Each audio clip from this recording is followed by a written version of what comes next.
Hello students, again this is Darshana Zad PGT History from KV Suranasi, going to discuss development of writing from chapter 2 History NCERT class 11th. The development of writing. The first Mesopotamian tablet written around 3200 BCE contained picture like signs and numbers. सो सबसे पहले जो Mesopotamia में लिखा गया वो 3200 BCE में लिखा गया, मीन्स आज से 5200 वर्ष पहले, जिसमें पिक्चर्स थी साइंस और नंबर्स की तरह. These were about 500 list of oxen, fish, bread and loaves etc. सो वहाँ पर लगभग 500 ऐसी सूचियाँ मिली हैं जिसमें ऑक्सन, फिश, ब्रेड, लोव्स, रोटियाँ, मछलियाँ, बैल इत्यादि के साइंस हैं. List of goods that were brought into और distributed from temples of Uruk southern city. So ये सारी वस्तुएं जो थी उरुक सिटी के जो टेम्पल्स थे उनमें लाई जाती थी और टेम्पल से बाहर भेजी जाती थी. उन सारी वस्तुओं की सूचियां हैं. Now writing began when society needed to keep records for transactions. Transactions के लिए जब सोसाइटी को रिकॉर्ड्स चाहिए थे, जब लेन देन हुआ, व्यापार हुआ, उस वक्त लोगों को रिकॉर्ड रखने की ज़रूरत पड़ी. सो राइटिंग स्टार्ट हुई. Now Mesopotamian wrote on tablet of clay. Mesopotamian मिट्टी की पट्टिकाओं पर लिखते थे. The size of the tablet was carefully decided to hold it comfortably in one hand and surface was smoothened carefully. So जो scribe होते थे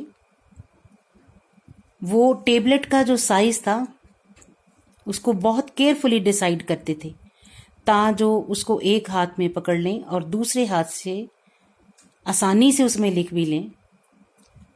and the surface of the tablet was also smoothened carefully ताकि उसके ऊपर अच्छे तरीके से लिखा भी जाए. Now with the sharp end of the reed cut obliquely, scribe would press wedge shaped cuneiform signs on the smoothened surface while it was still moist. Once the surface dried up, the signs could not be pressed on surface. So इस बात का बहुत ध्यान रखना पड़ता था scribe को कि उसको जो भी लिखना है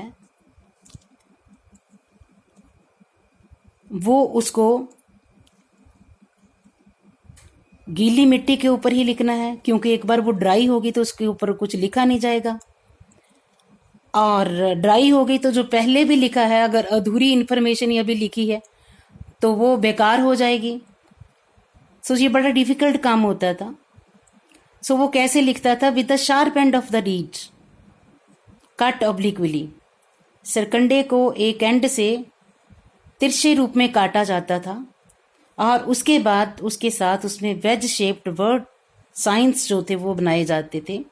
वेज शेप साइन बनाए जाते थे, उसको प्रेस किया जाता था जो उसने सरफेस को स्मूथ कर रखा हुआ था उसके ऊपर, और उसको मॉइस्ट जब तक रहती थी तब तक वो लिख पाता था. इसलिए उसको समय पर इसको कंप्लीट भी करना होता था. So it was not used for keeping records but also for making dictionaries. So सिर्फ रिकॉर्ड रखने के लिए ही नहीं, क्योंकि शुरू में तो मैंने आपको बताया कि writing began when society needed to keep records for transactions, but बाद में it was used for many purposes also.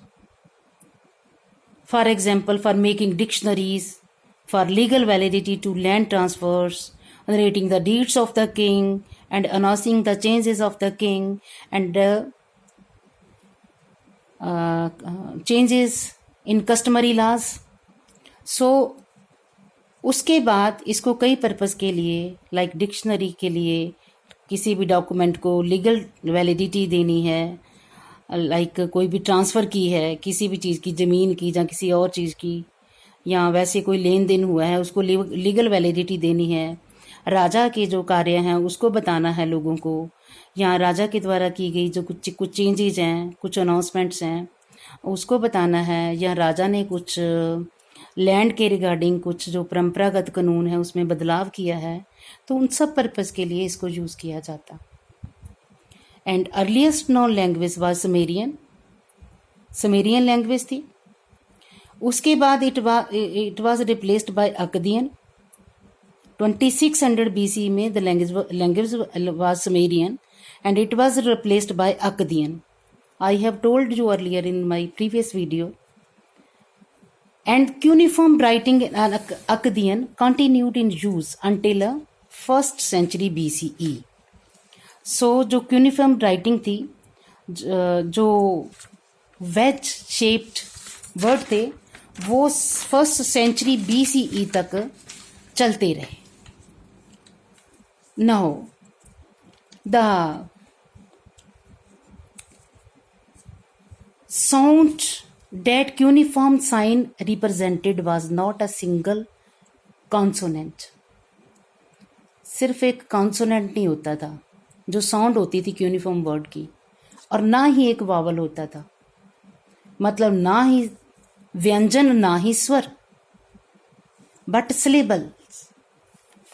Syllables कैसे, जैसे हम लोग इंग्लिश में इकट्ठे देखो जरा मिलाकर पूरे वर्ड को साउंड देते हैं, इस तरीके से उनकी जो क्यूनिफॉर्म साइंस होते थे उनकी साउंड होती थी, लाइक इकट्ठी जैसे हम वर्ड मिलाकर बनाते हैं, से, पुट, ला, इन, इस तरीके से।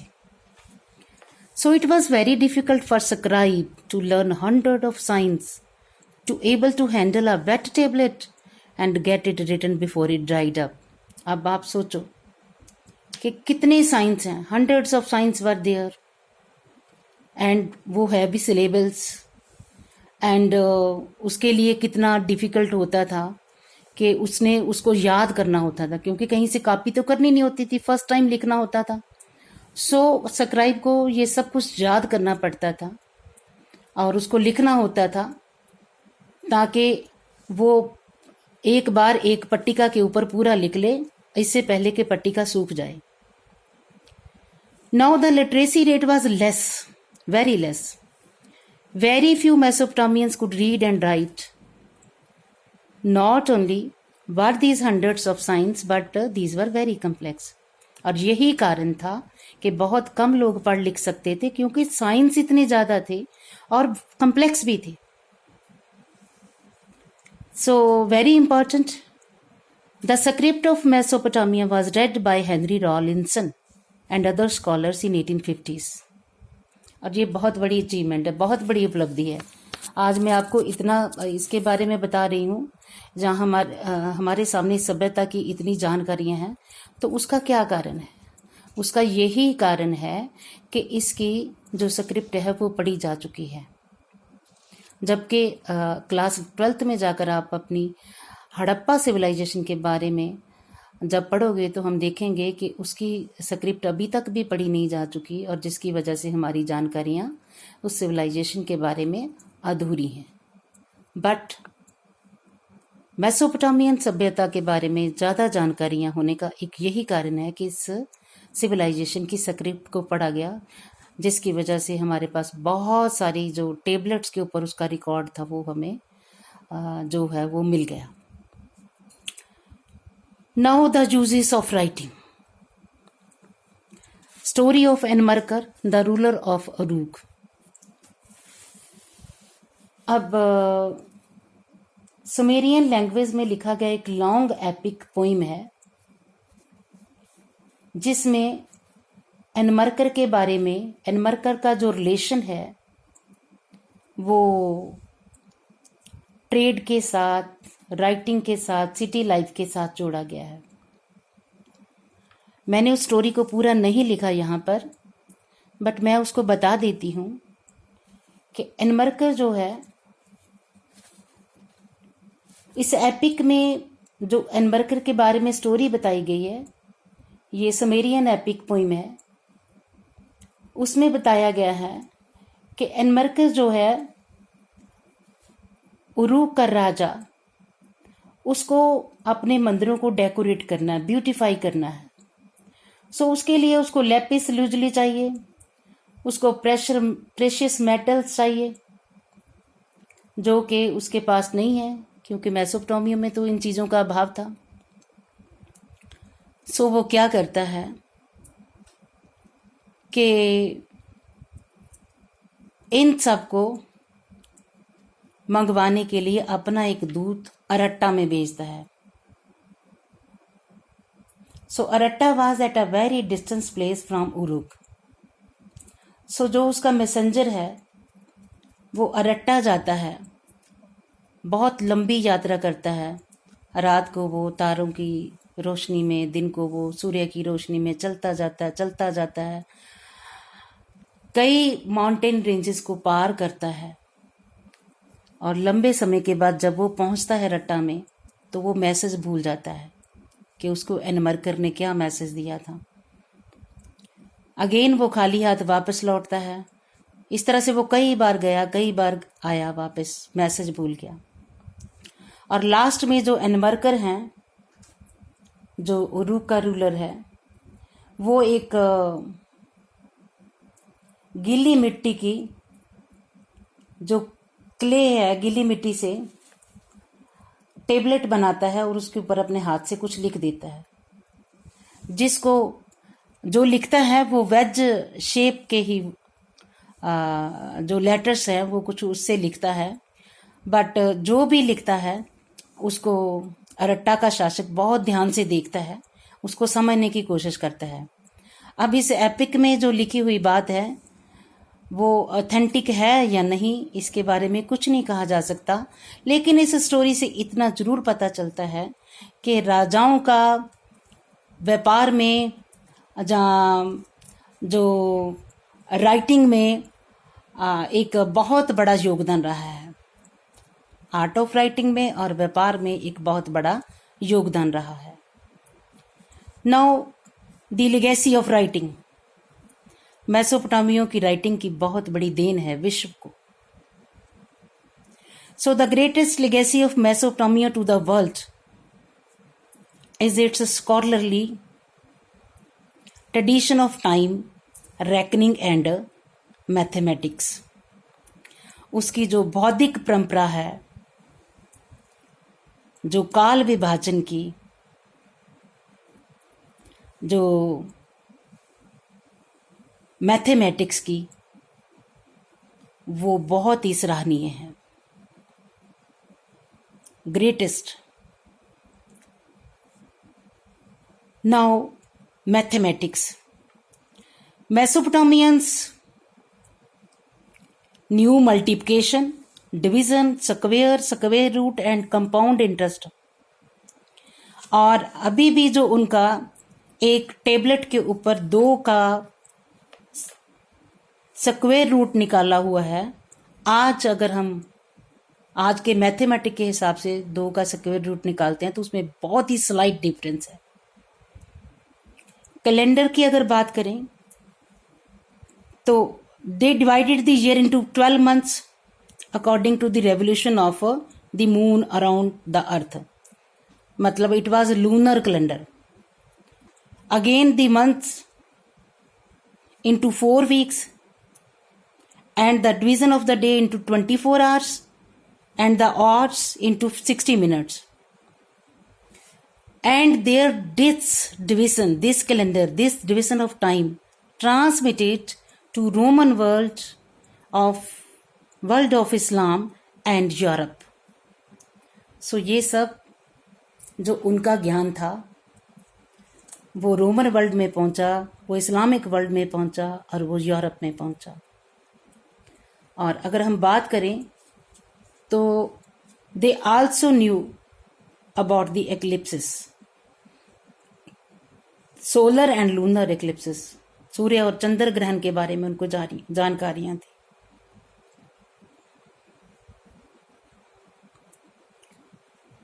They observed these eclipses, their occurrence was noted, उसको नोट करते according to the year, month and days. So दिनों के हिसाब से, महीनों के हिसाब से, साल के हिसाब से उसको नोट किया जाता और उसको ऑब्जर्व किया जाता। Now stars and constellations. So constellations और स्टार के बारे में भी उनकी जानकारी थी, तारा और तारामंडल के बारे में, नक्षत्रों के बारे में उनकी जानकारी थी। They could also observe the position of stars and constellations in the sky. जो सितारे थे, सितारों का जो समूह होता था डिफरेंट तरह का, उनके बारे में, नक्षत्रों के बारे में उनकी जानकारियाँ बहुत अधिक थी। सो कहने का मतलब कि ये कुछ इम्पॉर्टेंट बातें थी जो मेसोपोटामियों ने, उनका मैथमेटिक्स, उनका कैलेंडर, उनके एक्लिप्सिस की जानकारी, जहाँ स्टार्स और कॉन्स्टेलेशंस की जानकारी, वो बहुत ही महत्वपूर्ण है। और ये मेसोपोटामियों की एक बहुत बड़ी लेगेसी है, दुनिया को एक देन है जो उसके बाद, मेसोपोटामिया के बाद पूरे वर्ल्ड में जो थी वो ट्रांसमिट हुई। So this is all about the writing of Mesopotamia, and we will discuss the next topic in our next video. Thank you.